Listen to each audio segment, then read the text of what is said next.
Yo quiero que continuemos con la serie que hemos titulado Todo en Cristo, que iniciamos el año pasado, donde estamos reflexionando y estamos pues escuchando y obedeciendo el mensaje que Dios nos da a través de la carta a los Colosenses, y por lo cual yo le pido que me acompañe a Colosenses capítulo 3.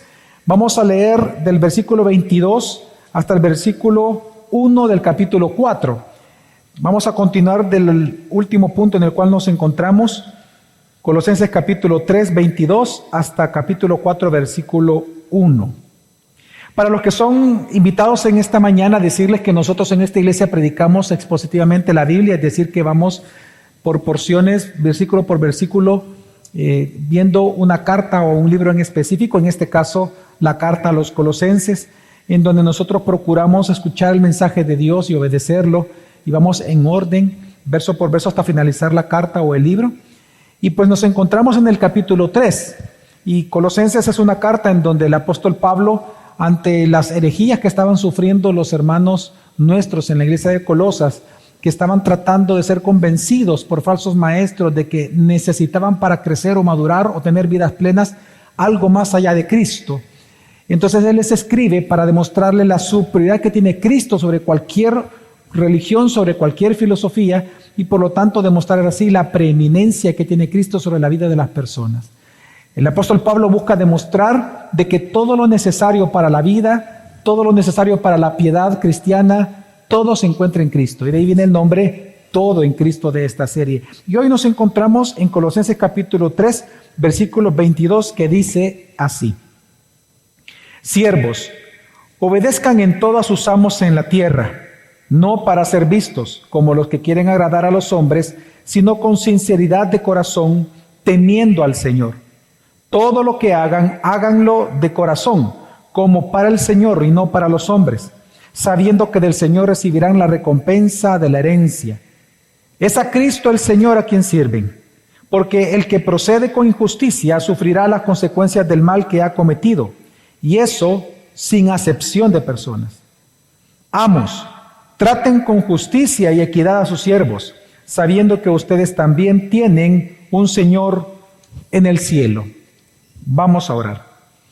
En esta mañana, Señor Jesús, te damos gracias porque nos reúnes alrededor de tu presencia y alrededor de tu palabra. Gracias, Señor, porque tú nos instruyes, porque a través de tu palabra tú nos impartes ese aliento necesario, pero también esa dirección necesaria. Gracias, Dios, porque tú nos amas a través de tu palabra. Y te pedimos que nosotros podamos comprenderla y ponerla por obra, para no solo ser, Señor, oidores, sino hacedores de eso que escuchamos y aprendemos. Gracias te damos en el nombre de Cristo Jesús. Amén. Yo estoy convencido que si tú no llenas de propósito, de sentido tu vida laboral, toda tu vida en general carecerá de sentido. Y quiero que me permitas darme explicar en este punto. Si tú vives a una edad promedio de 75 años, y digo, si tú vives, porque en El Salvador no sé si tú sabías, pero en promedio la edad de vida de un hombre de hombres es 69 años de edad y de mujeres es 72. Así que si somos bondadosos, supongamos que usted llega a los 75 años de edad, una buena pregunta que hay que hacernos es cómo se ocupan los años de vida. ¿Cómo el promedio del salvadoreño ocupa sus días, sus horas en cada uno de estos 75 años? Pues las estadísticas dicen que si usted vive una vida normal, me refiero normal en la cultura salvadoreña, 8 horas de descanso, 8 horas de trabajo, etcétera, pues usted va a pasar de esos 75 años, usted va a pasar 25 años durmiendo. Es como que si usted pasara dormido 24 horas sin despertar por 25 años, es el promedio que usted va a dormir. Eso significa que 50 años de esos 75 usted va a pasar despierto. Esa es su vida útil.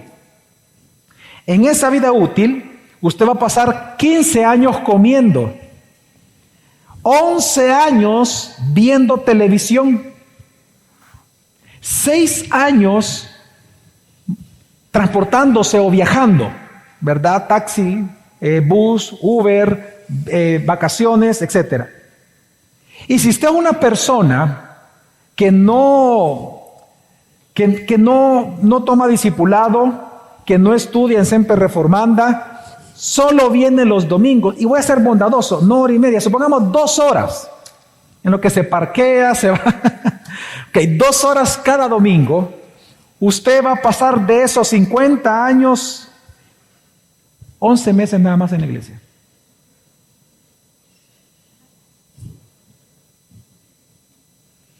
Ahora, ¿cuánto tiempo usted va a pasar trabajando? 25 años. Es decir, de su vida útil, el 50% usted lo va a pasar trabajando. Por lo tanto, si usted desperdicia esa vida, ese tiempo laboral, usted está desperdiciando su vida útil porque consta el 50% de su vida. Si usted no encuentra propósito, si usted no lo llena de sentido, su vida laboral, su vida en general lo carecerá también. En el día de hoy, la Biblia nos va a enseñar que la manera en que tú llenas tu trabajo con la plenitud de Cristo es cuando tú comienzas a trabajar para Él como amo y el Señor de tu vida. Si hemos leído bien, nos damos cuenta que Dios les manda a los siervos a trabajar diligentemente, pero enfocados en Cristo Jesús, enfocados en agradar a Jesús. Eso se lo dice a los siervos. Pero a los amos les manda a que ellos trabajen con justicia y con equidad, temiendo a Jesús, porque resulta que Él es el verdadero amo y Señor de todas las cosas. Este texto, hermanos, es impresionante porque, aunque claramente nos está hablando de siervos que son esclavos y los amos que eran los dueños de los esclavos, el equivalente hoy en día a eso es el trabajo. El tema es el trabajo. Y Dios lo que está enseñando en este texto, cómo tú puedes tener una vida plena en Cristo, en tu trabajo, si tan solo tú trabajas como para Cristo. Si nosotros cambiamos esa cosmovisión y en lugar de nosotros pensar que trabajamos para hombres y comenzamos a enfocarnos en Cristo, la vida misma laboral va a ser transformada. Ahora, ¿por qué Pablo está hablando del trabajo? ¿Y por qué está hablando de esta situación de amos y esclavos? Recordemos un poco lo que estamos aprendiendo en el capítulo 3. En el capítulo 3 prácticamente lo que Dios nos enseña, hermanos, cómo es que el Evangelio transforma nuestra vida. Cómo el Evangelio transforma a las personas. Todo el capítulo 3 se enfoca en enseñarnos acerca de las implicaciones morales que trae el Evangelio a tu vida y a mi vida. Y esto tiene una razón de ser. La misma Biblia, el mismo Colosenses nos enseña que cuando tú creíste en Jesucristo, lo que ocurrió en ti en ese nuevo nacimiento es que tú veniste a ser una nueva persona. Decir que eres una nueva criatura o una nueva persona significa que tú tienes o se te ha dado una mente, una voluntad, un corazón, es decir, en general una alma, unas emociones ahora renovadas. Al decir la Biblia que tú eres una nueva persona en Cristo, lo que está diciendo es que tienes una nueva naturaleza. Se te ha dado una nueva mente, una nueva voluntad y nuevas emociones. Por eso el deber del creyente es vivir conforme a esa nueva naturaleza. En el capítulo 3, Pablo le llama a esos hábitos, a ese carácter que surge de esta nueva persona que está en ti, esta nueva naturaleza que Dios te ha regalado en Cristo. A eso le llama un ropaje. Y por eso él dice, quítate el ropaje de la vieja naturaleza y ponte el ropaje de la nueva que ya se te fue dada. Por lo tanto, el deber del cristiano es que esta nueva vida en Cristo afecte todas tus relaciones. Porque tú tienes ya ahora un nuevo carácter, un nuevo comportamiento que cada día, se supone que cada día se va pareciendo más al carácter y al comportamiento de Cristo. Porque eres conforme a la imagen de Él que nosotros hemos sido redimidos. Así que, por lo tanto, ahora tu deber y mi deber y tu posibilidad y mi posibilidad es de construir nuevas relaciones. Y dentro de estas nuevas relaciones, lo que Pablo desarrolla en el capítulo 3 es que tenemos que construir nuevos hogares. Nuevos hogares llenos de amor, llenos de paciencia, llenos de verdad, llenos de perdón. Pero dentro de esta vida de hogar, y por eso el título de los últimos 3 sermones ha sido El hogar cristiano y su plenitud en Cristo, Lo que hace el apóstol Pablo primero es hablarle al esposo y a la esposa, es decir, el matrimonio. Luego le habla a los padres y a los hijos. Hoy va a hablar de la última relación que se encontraba en los hogares del tiempo de Pablo, en los hogares del tiempo de Roma, y es la relación entre los amos y los esclavos. Así que, ahora, obviamente, como les decía, el equivalente es el trabajo, porque está hablando del trabajo dentro del hogar. Ahora, a mí me impresiona cuán detallista es la gracia de Dios para con nosotros. Cuánto es de detallista nuestro Señor. Porque Dios ahora nos está dando, mire qué gracia, que Él nos está dando ahora la oportunidad y la explicación de que nosotros podamos tener una vida plena en el 50% de tu vida útil. Es decir, Él lo que ahora enseña es cómo tú puedes tener una vida plena en el trabajo. Por eso en el texto vemos que Dios lo que está haciendo es, Dios manda cuál es en Cristo el rol de los siervos, el rol de los empleados y el rol de los amos o el rol de los dueños de empresa o los de puestos gerenciales o jefaturas, para que todos juntos en el trabajo puedan gozar de una vida plena, cada uno cumpliendo su rol. Por esta razón, hermanos, hoy en esta mañana yo quiero hacerles un llamado a cada uno de ustedes, a que conviertas tu trabajo en un ministerio. La misma Biblia te va a demostrar que el trabajo, hermanos, es un ministerio. Así que convierte tu trabajo en un ministerio. Y mi exhortación va a ser a que como dueño o como empleado, trabajes como para Jesús, tu Señor. Amén. Ahora, este texto, ¿cómo comienza? Comienza hablándole a los siervos. Y dice así el versículo 22, siervos. La palabra siervos en griego es esclavo. Y lo que Pablo ahora está enseñando, porque está dentro del mismo contexto de la familia, es porque en el tiempo de Pablo las familias romanas estaban constituidas, también incluían a esclavos. Es impresionante, y muchos posiblemente lo desconocen, pero es impresionante que la mitad de la población romana eran esclavos. Si usted piensa que era una minoría, no. Los esclavos componían el 50% de la población de Roma. Eran tan importantes los esclavos que aunque ellos no tenían derechos como personas, eran considerados cosas, pero ellos eran los que hacían la mayor cantidad de actividad económica de Roma. Eran los esclavos los que eran médicos. Los esclavos eran médicos, eran maestros, enseñaban a los niños, disciplinaban a los niños, hacían el trabajo, mercadeaban, vendían, hacían negocios para su amo. Es decir, la actividad económica de Roma se hacía a través de los esclavos. Por eso en la clase media y la clase alta de Roma, ellos, el trabajo no era una virtud. El trabajo lo miraban algo de esclavos, decían. Precisamente porque el 50% era así. Y contrario a lo que algunos pudieran pensar, muchos de los esclavos eran felices. No felices por ser esclavos, felices porque eran bien tratados por su amo. Algunos de ellos, yo solo digo muchos. Muchos, por ejemplo, usted puede escuchar en los testimonios, lo encontramos en la misma escritura, como algunos esclavos andaban caminando libremente. Es decir, porque uno quizás piensan en aquella que estaban encadenados en un lugar, pero realmente ellos son los que hacían los mandados. Iban al mercado y también se les permitía congregarse en las iglesias, es decir, en los grupos los días domingo. Ellos podían caminar, lo que pasa es que tenían un dueño. ¿Y por qué ellos regresaban? Bueno, por amenazas. Ellos eran encontrados huyendo, les ponían una F, ¿verdad?, en la frente de fugitivo, o algunos los mandaban a ser asesinados por haber tratado de huir de su amo. Otros preferían estar con su amo porque ellos no tenían derecho, no podían casarse legalmente, no podían tener ningún tipo de negocio, jamás podían tener una propiedad porque no eran nada, no existían en el sistema legal, eran peor que un animal. Pero aunque yo les dije que muchos eran felices, la mayoría eran infelices, porque no deja de ser una esclavitud. Lamentablemente ellos eran considerados herramientas para los romanos.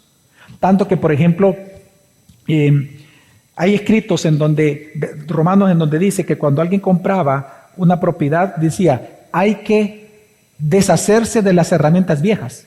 Esa frase no se refería a herramientas, se refería a los esclavos, que a los ancianos se les dejaba, se les abandonaba para que murieran, ya no se les daba comida y nadie más se les daba porque eran esclavos de otro. Entonces el dueño los echaba, nadie los atendía, nadie les daba a comer y morían. ¿Por qué? Porque ya estaban viejos, no servían para nada según ellos. Realmente la esclavitud, hermanos, es pecado. La esclavitud es terrible, denigra a la persona.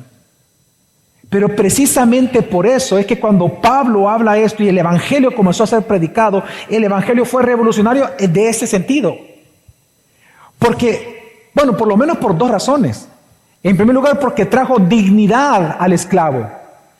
Trajo dignidad así como trajo dignidad a la mujer. La mujer también era menos que el hombre. Pero fue a través del Evangelio que a la mujer se le da la dignidad porque ha sido creada a imagen y semejanza de Dios. Pero ahora aquí, tanto hombres como mujeres, a los esclavos se les dice a los demás que ellos son creados también a imagen y semejanza del Señor. Así que les trae dignidad. Pero en segundo lugar, también el Evangelio fue revolucionario en temas de esclavitud. Porque también a ellos, a los esclavos, a aquel que toda la vida iba a ser esclavo, también se le enseñó, y Dios le enseña a través del Evangelio, cómo ellos podían ser felices o tener una vida plena aún siendo esclavos. Y eso fue revolucionario. Así que en el texto de esta mañana, cuando Dios dice siervos, ciertamente está hablando de esclavos, pero también su equivalente está hablando de toda persona que trabaja para otras personas. Ahora, ¿qué es lo que Dios manda a los siervos? Dice, obedezcan en todo a sus amos. Ahora, qué difícil es para un esclavo este mandato. Obedezcan. Porque ¿cuál es el sueño de un esclavo? Ser libre. Y resulta que ahora en el Evangelio el mensaje de Cristo no es revélate, no es líbrate, no es mata a tu amo, no es ve, sal a la calle, saca pancartas y busca la emancipación. Ese no es el mensaje del Evangelio para ellos. ¿Cuál es el mensaje del Evangelio? Obedezcan a sus amos. ¡Qué duro! ¿Por qué? ¿Por qué si la esclavitud es pecado? ¿Por qué Dios les manda a obedecer? Porque la obediencia, hermanos, es una virtud de la vida de Cristo en ti. La rebeldía no. La rebeldía no es una virtud. La obediencia sí. Porque el Hijo es obediente al Padre, es que tú y yo tenemos que obedecer a toda autoridad delegada por el Padre. Y eso incluía a los amos. Si usted revisa la Biblia, pero esto es importante aclararlo, la iglesia nunca buscó la emancipación de los esclavos, a pesar de que la esclavitud era pecado. Pero eso tiene una explicación. Hay una explicación, primero, hay una razón histórica.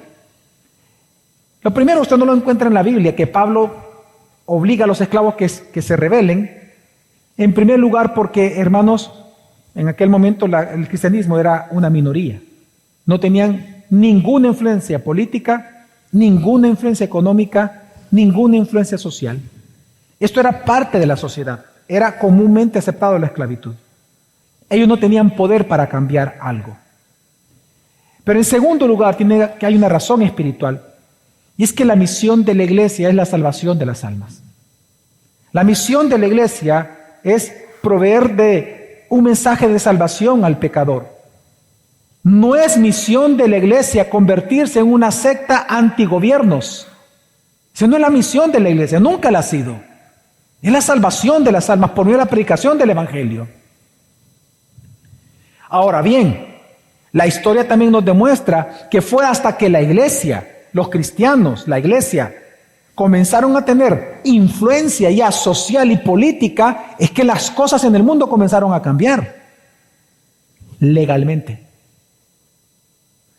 Bueno, la esclavitud, por cierto, fue abolida gracias al esfuerzo de un hermano nuestro bautista, el gran William Wilberforce, quien en su tiempo, siendo dentro del Parlamento británico, algo así como los diputados, formando parte del Parlamento británico, él era abogado, comenzó a hacer una propuesta de ley para que en el mundo se aboliera la esclavitud, que era negocio de la reina de Inglaterra, su jefe. Pero lo hizo legalmente y lo logró. Bueno, de hecho, si usted tiene amigos políticos, yo le recomiendo un libro, que usted se lo puede regalar a ellos, que precisamente se llama 365 días con William Wilberforce. De lo que él hizo, este libro se llama así porque William Wilberforce, este hermano nuestro, él apuntó en un diario todas las oraciones que él hacía cada mañana como político.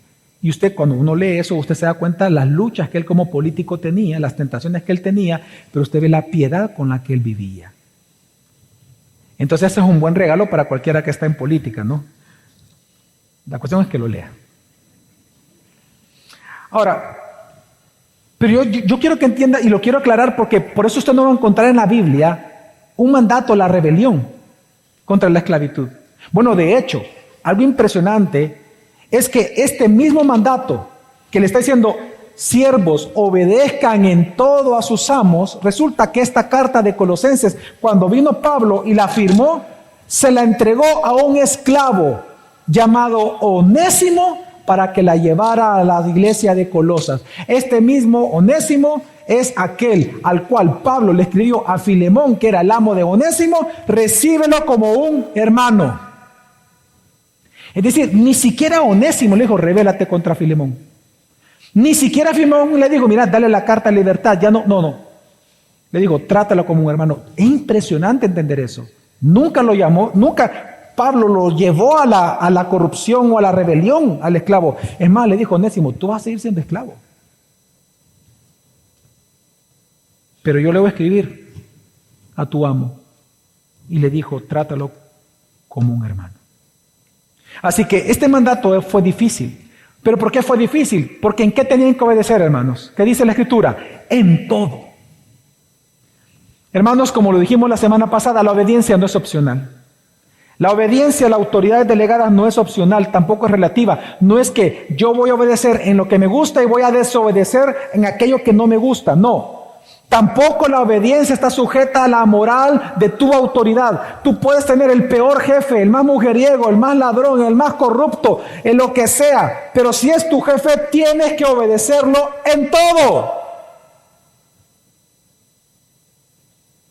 A cualquier autoridad. La moral personal de ellos es una cosa. Ellos van a dar cuentas delante de Dios, pero tú vas a dar cuenta de tu trabajo delante de Dios. Ahora, qué difícil. Qué difícil también es este mandato para un esclavo, porque recordemos que también los esclavos eran ocupados como objetos sexuales, instrumentos de placer.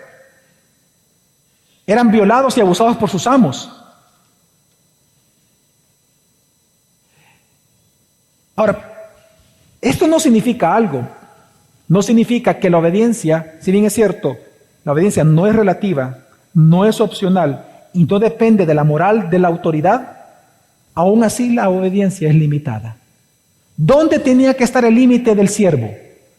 En que si su amo le mandaba hacer algo que vaya en contra de la palabra escrita de Dios, el siervo tenía que desobedecer a su amo sin importar las consecuencias, porque más importante es temer a Dios que a los hombres. Así como tu hijo no tiene por qué obedecerte si tú le mandas a hacer algo que es pecaminoso, así como la esposa no se puede sujetar al esposo en algo que el esposo la manda a hacer que es pecaminoso, así también un empleado no puede obedecer a su amo o a su jefe o al dueño de la empresa en algo que sea pecaminoso. No importa las consecuencias, es más importante agradar a Dios que a los hombres. Amén. Pero en todo lo demás hay que obedecerlos en todo. ¿Sabe? Parte de lo que Dios está enseñando, hermanos, es que la plenitud de la vida, en tu vida laboral, se alcanza cuando tú buscas agradar a Dios en todo. Cualquiera que sean tus circunstancias laborales y cualquiera que sean las consecuencias laborales. Ahora, ¿cómo ellos tenían que obedecer? Leamos versículo 22. Dice, no para ser vistos como los que quieren agradar a los hombres, sino con sinceridad de corazón, temiendo al Señor. Hay un viejo refrán que dice que cuando el gato se va de la casa, los ratones hacen fiesta. Pues es lo que está hablando aquí. No hagas eso, dice Pablo. No lo hagas. Lo que resulta es que algunos siervos, algunos esclavos solamente trabajaban cuando el amo los veía. Ahí está el amo, y todos trabajando, ahí está. Pero cuando no lo miraba, pues sí, voy, ¿cómo estás? Y, ¿verdad? Algunos solo trabajaban cuando su amo los veía porque ellos temían al amo. Pero esa actitud Dios la califica de una manera bien especial. Les dice que esa es una actitud de un corazón que no es sincero. ¿Qué significa eso? De un corazón hipócrita. ¿Por qué Dios le dice a un esclavo, cuando tú solamente trabajas, cuando tu amo te ve, eso es hipocresía? Bueno, porque una vez más, hermanos, la obediencia no es obediencia como virtud, sino se hace con libertad. Si tú, por ejemplo, eres una persona que en tu trabajo solamente trabaja cuando la gente te ve, tu jefe te ve, y cuando nadie te ve, tú desperdicias el tiempo, quiero que entiendas que tú estás trabajando con un corazón no sincero. Porque mira lo que dice el texto, no para ser visto como los que quieren agradar a los hombres, sino con sinceridad de corazón. Es lo contrario a no ser visto por los hombres. Sinceridad de corazón, temiendo ¿a quién? Al Señor.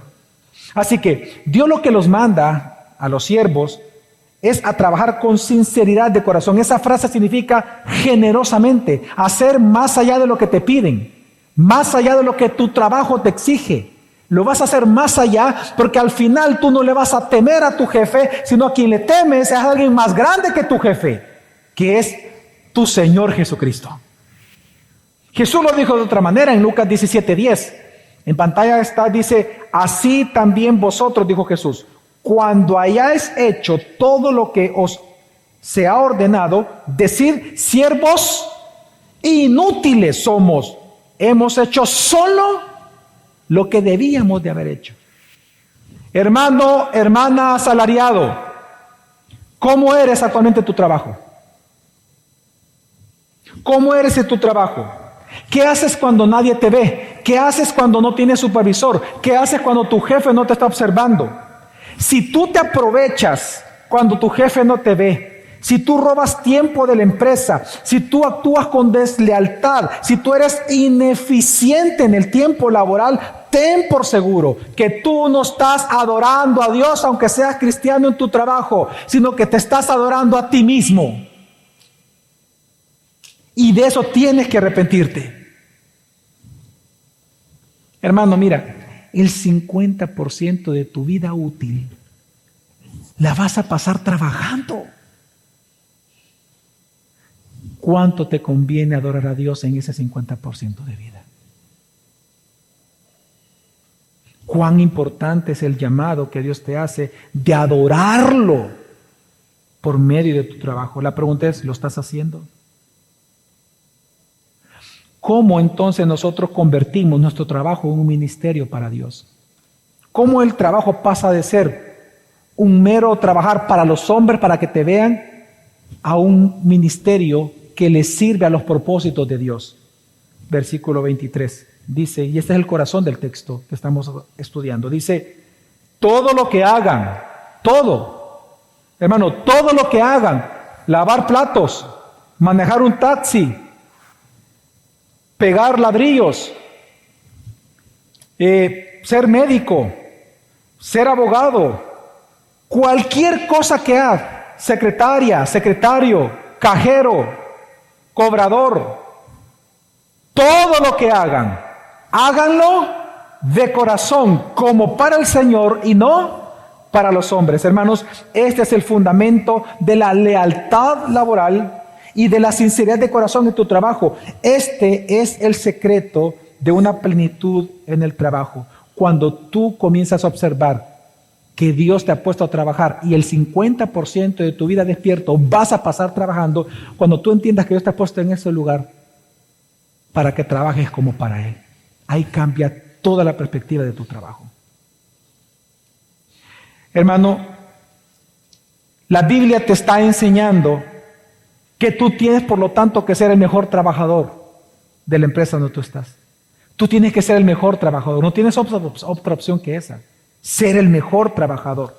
Sea que te vean o sea que no te vean, tienes que ser el más eficiente de todos, porque aunque tu jefe no te vea, el jefe de jefes, el amo de amos y el Señor de cualquier Señor de la tierra, así te está viendo. Su nombre es Jesús, tu Salvador.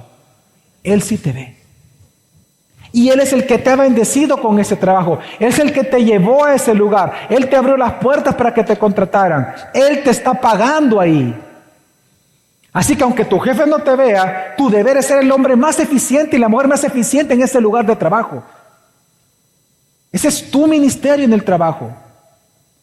Hermanos, hermanas, asalariados, trabaja. Sé eficiente. Asume que tú sirves a Cristo y no solamente a tu jefe. Miren, hermanos,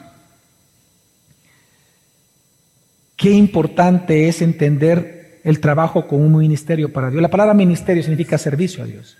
Así como tú le sirves a Dios a través de la alabanza, a través de Crece, a través de los hermanos servidores, en tráfico, con niños. Una manera de servir a Dios, el 50% de tu vida útil tú le pasas sirviendo a Dios en tu trabajo. O tú lo glorificas o tú lo deshonras. Te voy a dar un ejemplo. Hace muchos años, antes de ser pastor, cuando me estaban ofreciendo me llamaron para ofrecerme un trabajo, era el segundo que iba a tener. Yo recuerdo que estaba hablando con una persona, un gran empresario, él ya murió, él fue un hombre de las 3 familias de verdad más pudientes de nuestro país. Yo recuerdo que el día que él me entrevistó, para mí fue una sorpresa, yo nunca había sometido un currículum a esa empresa. Él también era fue presidente de uno de los bancos más grandes del país. Y en aquel momento él me recibió en la oficina que él tenía en el banco. Yo recuerdo que cuando llegué, él me dijo, ¿usted es Javier? Sí, mucho gusto. Bueno, mire, quería entrevistarlo porque yo quiero, pero para mis empresas. Me digo, no para el banco, para mis empresas. Yo necesito un gerente administrativo. Son más de 27 empresas que quiero que se administren y quería pues platicar con usted. Veo su currículum, me interesa y platiquemos. Yo recuerdo que en aquel momento la primera pregunta que me hizo, mire, usted, ¿qué tal? ¿Qué hace? Cuénteme. Y yo no sé por qué, si por ingenuidad o por qué. Mi primera respuesta fue muy buena, yo soy cristiano, le dije. Yo soy cristiano, me convertí en tal año y empecé a hablarle del cristianismo en una entrevista de trabajo. Y me pareció tan interesante que el rostro de él cambió. Y me dice, mire, por cierto, ya que usted es cristiano, cuénteme, fíjate que yo soy católico, me dijo. Y siempre tenía una pregunta, ¿cuál es la diferencia entre católicos y evangélicos? Bueno, ¿para qué? Me preguntó, y me descosí, hermano. Y empecé yo a hablar, ¿verdad? Pasaba media hora y yo seguía hablando, qué raro. Ahí pasaba 45 y seguía hablando, y emocionado.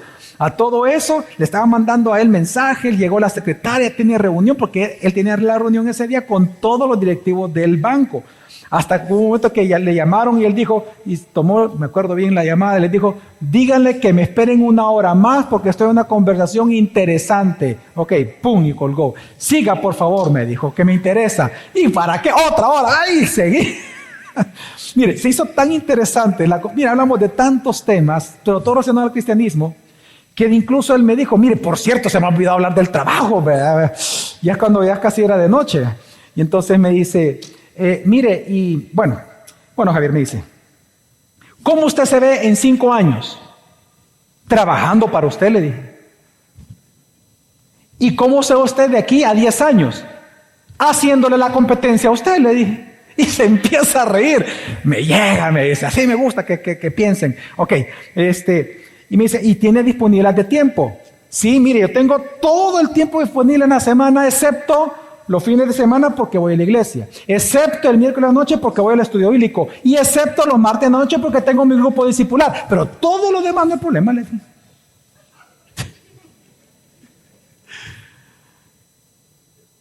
Bueno, no me llame, lo voy a llamar, me dijo. La cuestión que pasa, cuando llego a mi casa, le cuento a mi mamá furiosa. Claro, la mamá queriendo que su hijo prospere, etcétera, ¿no? ¿Y cómo se te ocurre en una entrevista de trabajo hablar de Cristo o hablar de la Biblia? Eso no se dice. Ya vas a ver que no te van a llamar. Pasó una semana, ¿qué creen ustedes? No me llamaron. ¿Y mi mamá qué me dijo? Ya ves. Segunda semana, ¿qué creen? No me llamaron. ¿Qué me dijo mi mamá? Ya ves.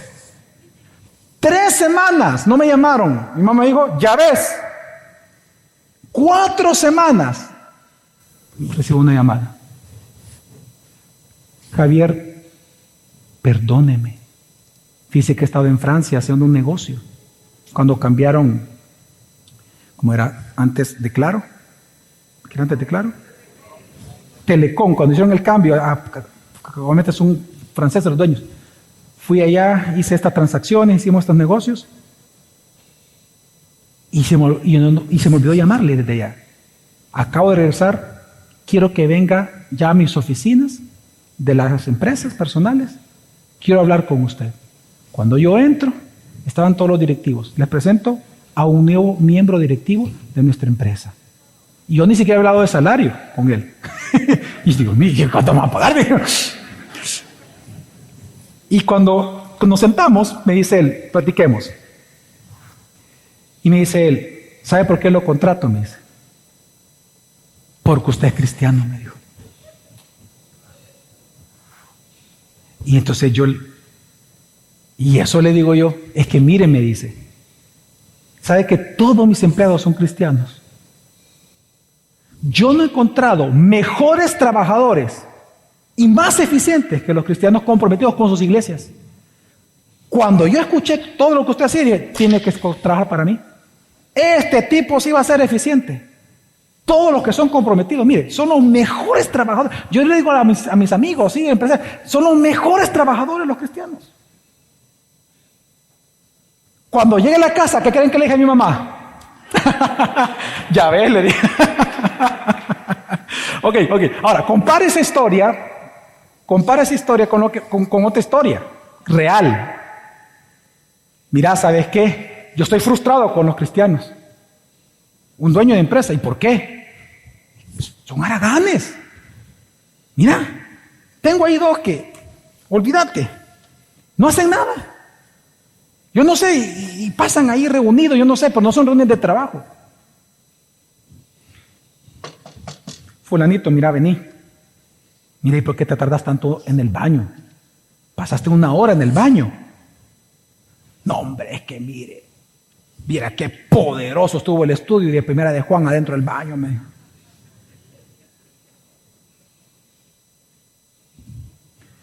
Eso es pecado, hermano. Y es lo que los cristianos muchas veces no entienden. ¿Sabe cuál es el ministerio para un trabajador? Trabajar.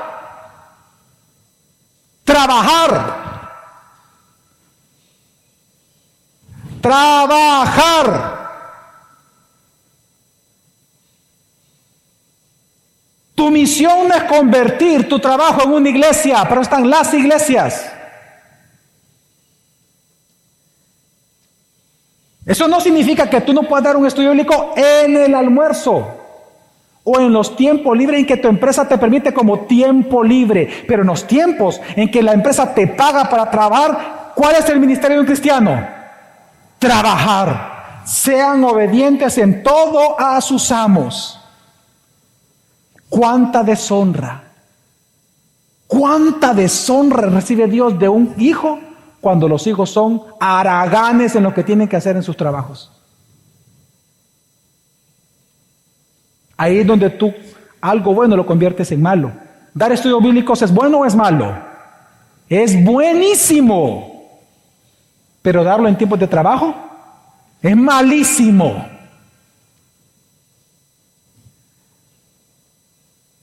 Hermanos, ten cuidado, y más si eres cristiano, perdón, más si tu jefe es cristiano, ten más cuidado. ¿Sabes cuál va a ser tu tentación?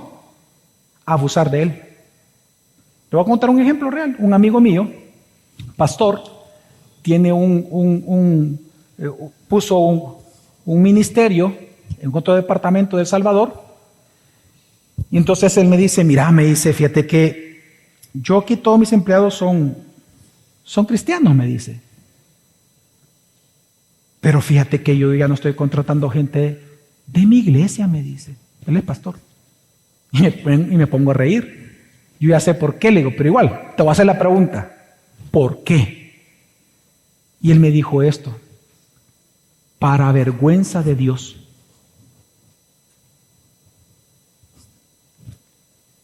Es que fíjate que los que son de la iglesia me tratan como pastor y no como jefe. Y piensan que yo tengo que entenderlos en todos sus caprichos. ¿Sabes qué hacen? Mire, fíjese que hoy me reuní con un hermano en un estudio bíblico, se nos pasó y estuvo bien bueno el estudio, fíjese. Así que por eso voy a llegar una hora tarde al trabajo yo. Mire, jefe, mire, pastor, fíjese que hoy tengo vigilia. Entonces me tengo que ir 2 horas antes del trabajo. O mire, la otra semana no voy a venir, tengo retiro en la iglesia. Y atumen que ellos pueden abusar y robar del tiempo que Dios te ha dado, porque Él es tu jefe, no tu jefe verdadero es el Señor, y que Dios te ha llevado simplemente a pasarla. No. Dios te ha llevado ¿a qué? A trabajar. Y qué vergüenza más grande de muchos creyentes cuando tienen jefes creyentes. Y fíjate que lo que está enseñando Dios aquí. ¿Cuál debe ser el motivo entonces por el cual tú tienes que obedecer en todo a tus amos, a tus jefes, perdón? Que algunos parecen amos, ¿verdad? Pero bueno. A tus jefes, a tu empresa. ¿Cuál debe ser el motivo para los esclavos de aquel momento en obedecer a sus amos? Dios da 2 motivos. El primero de ellos es porque Jesús te va a recompensar. Versículo 24 dice, sabiendo que del Señor recibirán la recompensa de la herencia, es a Cristo el Señor a quien sirven. Hermanos, Cristo te tiene una herencia. Cuando tú trabajas, es a Cristo a quien tú realmente le estás sirviendo. Y aunque tu jefe actual o tu empresa actual incluso no te recompensara como tú debes de ser recompensado, aún así, hermano, trabaja y celebra que el que es Señor de esos señores, el que es el amo de esos amos y el jefe de todos los jefes del mundo, Él te va a recompensar, porque Él no es hijo de hombre para que mienta, ni hombre para que se arrepienta. Él va a cumplir. Dios va a cumplir. Él te va a recompensar generosamente, honradamente y en justicia en cierto momento de tu vida. Dios te va a recompensar. ¿Sabes qué está enseñando aquí? Espero que tú temas en esto. Que lo que tú hagas en tu trabajo, Dios lo va a sopesar cuando Él regrese por segunda vez y viene el tiempo de los juicios. Y por eso la segunda razón que pone Pablo es que temas que Dios no hace acepción de personas. Es decir, que no hay favoritos para Dios. ¿Sabes qué significa? Hermano, no vayas a pensar que porque eres cristiano, tú tienes licencia para pedir a todo mundo que te comprenda porque eres cristiano. Que tienes licencia para desobedecer. Que tienes licencia para no cumplir. Que tienes licencia para hacer lo que quieras en el trabajo. No. Mira, ¿sabes por qué dice la Escritura esto? Juan 5 dice que el Padre le dio toda la autoridad al Hijo. El Padre dice, no va a juzgar, dice.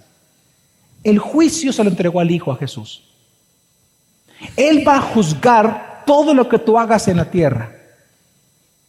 Por lo tanto, lo que está enseñando la Escritura es que resulta que ese mismo jefe tuyo de jefes, el amo de los amos, El Señor de los señores, que es tu Señor, al cual tú debes de servirle todos los días de tu vida y el cual te va a recompensar por todo lo que tú trabajes, resulta que también Él es el juez que va a juzgar tus obras. Y va a juzgar tu negligencia, tus abusos a tu lugar de trabajo, robarle el tiempo a la empresa. Él te va a juzgar. Y si no, lee conmigo el siguiente versículo 25. Dice Colosenses, porque el que procede con injusticia sufrirá las consecuencias del mal que ha cometido. Y eso sin acepción de personas, sin acepción de personas. Hermano, aquí hay una advertencia y una amenaza. Advertencia para los creyentes. Tú y yo sabemos que nosotros los hijos de Dios, nosotros sabemos que tú eres una persona ya perdonada, redimida por Jesucristo. Amén. Tú ya eres libre de toda condenación eterna. Pero eso no significa que el día del juicio, que el día que Jesús venga por segunda vez, no significa eso, que tú no vas a ser juzgado en el tribunal de Cristo por todo lo que tú hiciste. Segunda de Corintios 5, versículo 10 dice, porque es necesario que todos nosotros comparezcamos ante el tribunal de Cristo, para que cada uno reciba conforme a lo que ha hecho en el cuerpo, sea bueno o sea malo. Tú vas a ser juzgado de cada momento que tú le robaste tiempo a tu trabajo, de cómo desperdiciaste el 50% de tu vida útil, de cómo menospreciaste a Jesús como tu Señor, porque para ti en tu mente tú estás trabajando para personas, pero lo que no te das cuenta es que estás trabajando para Dios, porque Él te puso a trabajar ahí.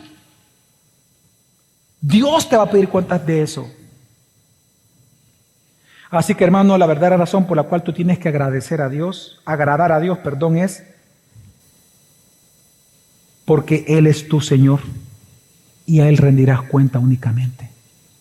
Esa es la razón por la cual tú tienes que agradar a Dios obedeciendo a tus jefes, porque al final de tu vida rendirás cuentas a quien fue siempre el verdadero jefe en tu trabajo, Jesús. A Él teme, no a tu jefe. Teme a tu Señor. Pero este texto también dije que era una amenaza para alguien, advertencia para los cristianos, pero una amenaza para el no creyente. Si tú eres una persona que escuchando el Evangelio, tú nunca has creído en Cristo, tú no crees que Él murió en la cruz por tus pecados, tú no crees que Él es el Salvador de tu vida, y no crees que tú eres un pecador en condenación eterna, condenado ya, pues quiero decirte que el día que tú mueras en esa condición, si estás en esa condición, pasarás eternamente en el infierno. Todos nacimos muertos espiritualmente, como tú, todos los que estamos aquí. Pero todos, por gracia del Señor, Dios nos dio el don para reconocerlo y para creer en la obra redentora de Cristo en la cruz. Tú eres pecador, tú pecas y tú lo ves todos los días, tú pecas porque eres pecador. Y lo que te condena no es el pecadillo que cometes cada día, como tú le puedas llamar. Es el pecado de no creer en Jesucristo. Es lo que te tiene bajo condenación. Tú estás bajo condenación. Lo que tú necesitas es salvación. Así que por más que tú te esfuerces por ser un buen empleado o ser un buen jefe, sin Cristo no puedes. Porque precisamente Cristo no mora en ti. Y si mueres en esa condición te vas al infierno. Por lo tanto, hoy es una oportunidad que Dios te da, y esa es la gran noticia, de que si tú crees en Jesús como Redentor, como Salvador, que Él murió por ti, por tus pecados, y que Él es el único Salvador de tu vida, Él te va a salvar. Amén. Ahora, todo esto que estamos hablando, hermano, ¿cómo debe de afectar tu ética laboral y mi ética laboral? En otras palabras, ¿cómo debería de afectar nuestro comportamiento dentro del trabajo lo que estamos aprendiendo? Bueno, yo encuentro por lo menos, hay muchas más, pero por lo menos 4 cosas en las cuales, o 4 principios que debemos de incorporarlo dentro de nuestra ética laboral los cristianos. Número 1, algo importante que tú debes de reconocer es que obedecer a Dios en el trabajo no implica que no vas a sufrir en el trabajo. La obediencia no quita el sufrimiento. Te lo digo porque hay personas que piensan que la obediencia es lo que va a hacer que tú no sufras. No. El sufrimiento también es un ministerio.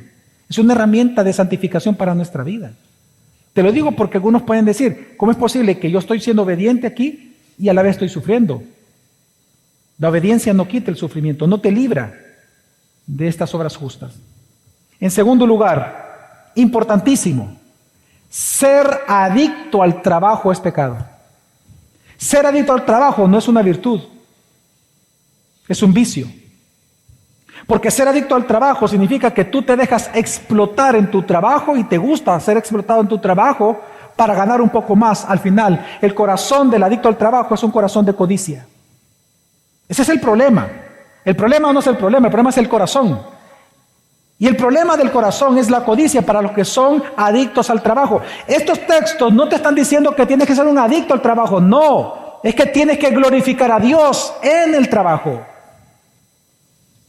En tercer lugar, hermano, debes de ser sí o sí el mejor trabajador. Por lo menos que sea la intención de tu corazón. Otra cosa es que lo logres, otra cosa es que se logre eso. Solo Dios lo sabe, no depende de ti. Pero lo que estamos hablando es que desde tu corazón, cuando dice de todo corazón como para el Señor, es sé lo mejor en el trabajo. Sé el más eficiente, sé el más trabajador, el más confiable, el más íntegro. Pues al final todo lo haces para Jesús. Y la aplicación para los estudiantes, los jóvenes que estudian, sé el mejor estudiante. Sé el mejor estudiante. No puedes intentar menos de eso. Tú no vas a estudiar porque tu papá te está viendo, el maestro te está viendo. No. Tú vas a estudiar porque resulta que tu maestro, tu Señor, es Jesús. Es el equivalente a los jóvenes que no trabajan, pues su trabajo es estudiar. Ahora, el texto no termina ahí. El texto ahora viene y le habla a la otra parte que debe de contribuir a la plenitud de Cristo en el trabajo, y es a los amos. Su equivalente sería a los dueños de empresa o a los jefes que están aquí. Cualquier puesto directivo, cualquier persona que tenga subalternos. Versículo 1, 4, capítulo 4 dice: amos, traten con justicia y equidad a sus siervos, sabiendo que ustedes también tienen un Señor en el cielo. Pastor, ¿y por qué solo un versículo a ellos y 4 a los otros? ¿Sabe usted que este versículo es mucho más fuerte y más difícil que los 4 anteriores? Este texto es revolucionario totalmente. Los esclavos no tenían derechos. Y Dios lo que le está diciendo al amo de aquel entonces es: primero tienes que ser un hombre justo. Trata con justicia a tu esclavo. ¿Sabe qué está implicando esa frase? Está diciendo, él es un ser humano creado a imagen y semejanza de Dios. Él tiene derecho. Por eso trátalo con justicia. Y segundo, trátalo con equidad. ¿Sabe qué significa eso? Que lo tienes que tratar como igual a ti. Eso es difícil para un jefe. Eso es denigrante para un amo. Tratar como igual de ti a tus empleados. Por eso es que el Evangelio fue revolucionario en este punto. Hermanos, ¿cuánto cambiaba el hogar de un cristiano en la época de Roma, en la época de Pablo? Cuando el amo trataba como igual a sus esclavos. Y por eso el cristianismo, hermano, fue revolucionario en este sentido, porque mire, esto es tan impresionante. Por eso es que nosotros encontramos que habían esclavos en la iglesia de aquel momento, que en el día, piensen en un hogar cristiano del tiempo de Pablo, donde estaba el esposo, la esposa, los hijos y los padres, el amo y los esclavos. Qué impresionante es poder entender que en aquel momento habían en estos hogares, algunas veces los esclavos resulta que eran el pastor o el diácono del amo. Cuando el amo y toda la familia iban a la iglesia, ¿quiénes se deben de sujetar al pastor? El amo. Pero cuando el amo regresaba a la casa, ¿quién debe de sujetarse al amo? El esclavo. ¿Cómo el esclavo glorificaba a Dios? ¿Cuál era el ministerio del esclavo cuando estaba en la casa? trabajar para el amo, obedecer en todo al amo, trabajar. Ese es su ministerio en la casa. ¿Cuál era el ministerio del esclavo estando en la iglesia? Ser el pastor. ¿Cuál era el ministerio del amo estando en la casa? Tratarlo con equidad y justicia. ¿Cuál era el ministerio de cuando el amo iba a la iglesia donde su esclavo era el pastor? Sujetarse a su pastor y servirle a Dios. Qué hermoso, hermano. Qué hermoso es eso. Porque la Biblia dice que en Cristo ya no hay división. En Cristo ya no hay separación. En Cristo ya no hay judíos, ni griegos, ni esclavos, ni escitas, sino que todos nosotros somos uno en Cristo, porque todos estamos en Cristo Jesús. Qué difícil era para un amo ver como igual a algo que meses atrás, días atrás lo miraba como algo peor que un animal. Y resulta que ahora lo tiene que tratar como un igual. Eso fue lo que hizo precisamente Pablo con Onésimo y Filemón. A Filemón le dice, trátalo como un igual. ¿Cómo se lo dice? Con las palabras cuando le dice, recíbelo como a un hermano. ¿Cuántos, no levanten su mano, pero cuántos de ustedes tienen el privilegio de emplear a una doméstica en su casa? ¿Usted la trata como un igual? ¿O usted la ve de menos? Porque trabaja para usted. O de una condición económica menor que usted. Usted por eso la trata de menos. Wow. Cuídese. De todo usted va a rendir cuentas al Señor. Usted tiene que ver a sus empleados como igual suyo. ¿Cuánto cambiaría un ambiente laboral si tan solo usted los tratara con justicia y con equidad a ellos? Jefes que están aquí, dueños que están aquí, empresarios, comerciantes. Tú, si tienes empleada doméstica, trata a todos con igualdad, con dignidad, como igual a ti, con respeto y con admiración. Porque resulta que tus empleados, el hecho de que tú seas jefe no significa que tú eres más inteligente que ellos, o que sean brutos. No, Dios te puso ahí, pero perfectamente puede haber puesto a la otra persona en el lugar tuyo y cambiar la condición. Tú no eres más inteligente que tu subalterno. Tú no eres su jefe de ellos porque eres más inteligente, es porque Dios te puso allí. Trátalos como iguales. Ellos tienen dignidad, son seres humanos. Fueron creados a imagen y semejanza de Dios. No tengas favoritos. Jefes que están aquí, no tengas favoritos. Si alguien debe de ser despedido, aunque sea tu mejor amigo, despídelo. Y si alguien tiene que ser recompensado y te cae mal, recompénsalo. Sé justo. Sé justo. Mira, así como el cristiano tiene que ser el mejor empleado, tú tienes que ser el mejor jefe. El mejor jefe, el mejor empleador, el mejor dueño, el mejor empresario para todos los que trabajan en tu empresa. ¿Qué significa? Que tienes que escucharlo. Déjalos trabajar, déjalos volar. Confía en ellos. Ellos van a hacer las cosas mejor que tú. De hecho, yo te aseguro que la mayoría son más inteligentes que tú. Déjalos volar. Promuévelos. Ayúdalos. Así como un padre debe de ayudar a que a sus hijos le obedezcan, así un jefe debe proveer el ambiente necesario para que los empleados le obedezcan. Ayúdalos.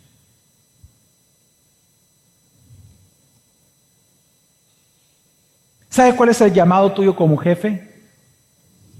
Es ser el mejor jefe. Ese es tu ministerio. Está bien que tú enseñes de vez en cuando y los reúnas. Miren, de 7 a 8 vamos a hacer un estudio bíblico. Está bien que hagas eso, pero ese no es tu trabajo. Tu trabajo es tu trabajo. Es ser jefe. Ahora, este llamado cuando dice trata con justicia a tus siervos también incluía algo importante y es pagar salarios justos. Y esto fue revolucionario totalmente, porque a los esclavos no se les pagaba salarios porque eran ¿qué? Esclavos. Eran una cosa, no se les pagaba salarios. Entonces, el llamamiento de Pablo es págales.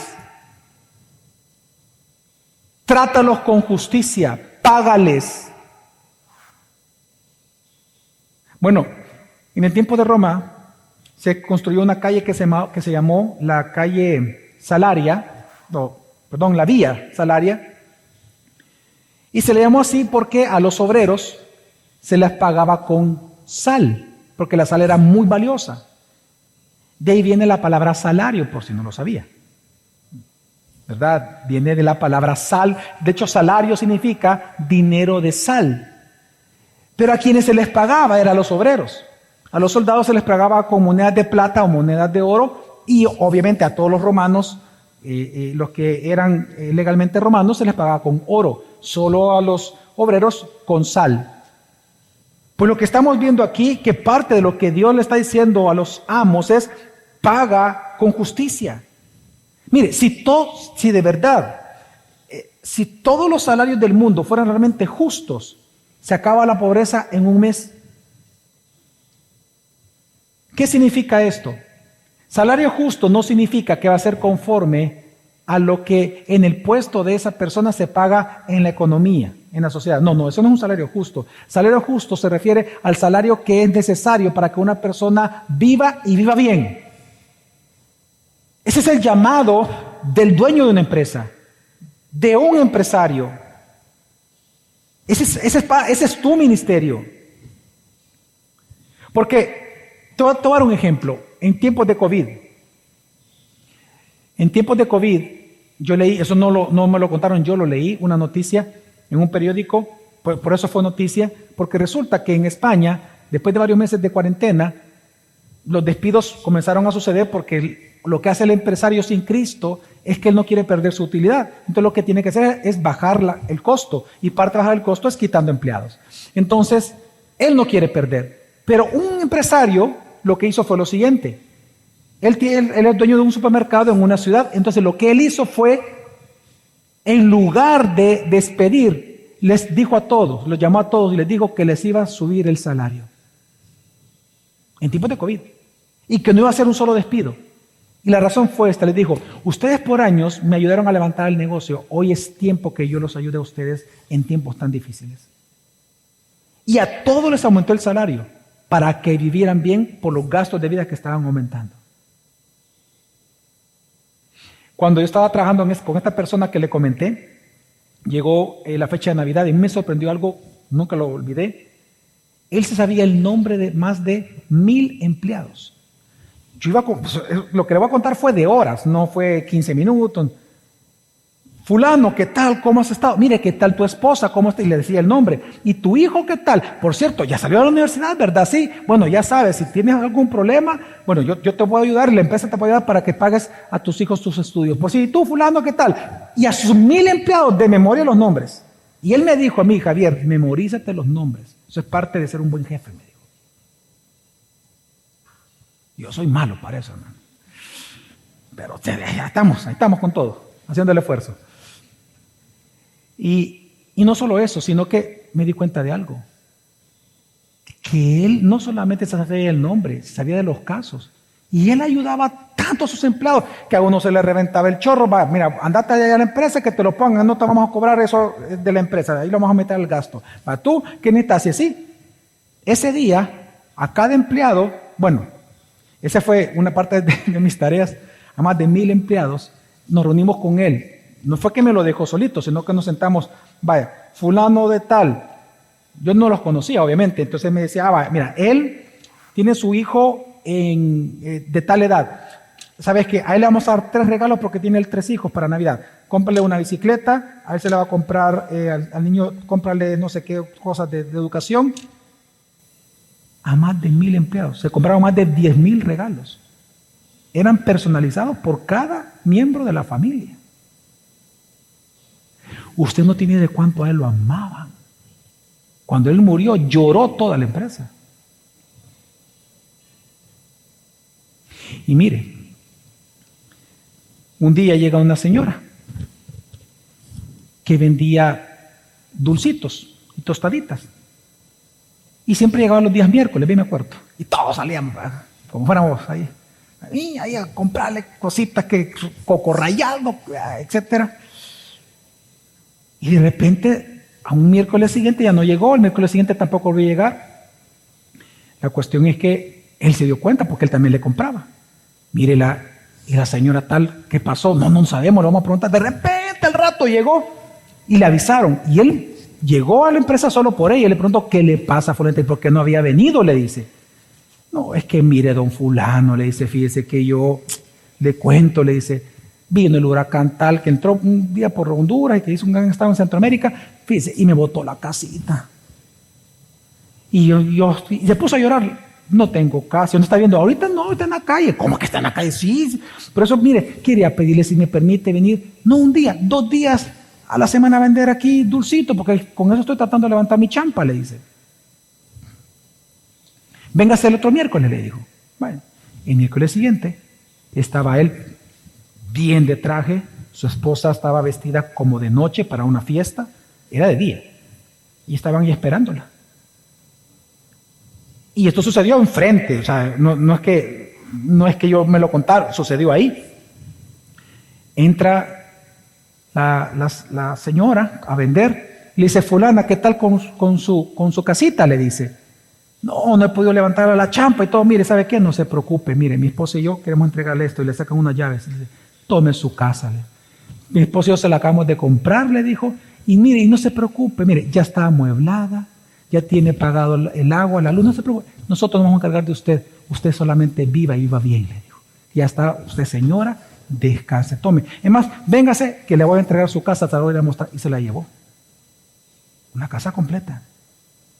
Un hombre, pero súper pudiente, obviamente. Pero él era así. Ese es ser jefe. Ese es el ministerio. Está bien que tú enseñes la Biblia, pero si tú eres un tacaño. O sea, tú puedes enseñar la Biblia, pero si los haces trabajar más horas de lo debido. ¿De qué le sirve que les enseñes la Biblia si tú ni siquiera te puedes el nombre de ellos o sus necesidades?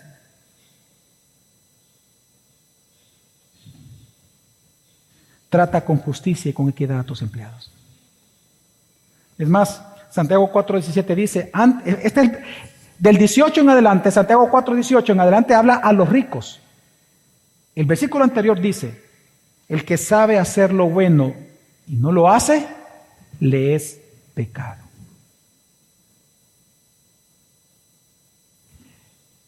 Así que, hermano, en esta mañana que hemos aprendido, que la manera en la cual tú puedes llevar la plenitud de Cristo a tu trabajo es trabajando como para Él, como amo y Señor de tu vida.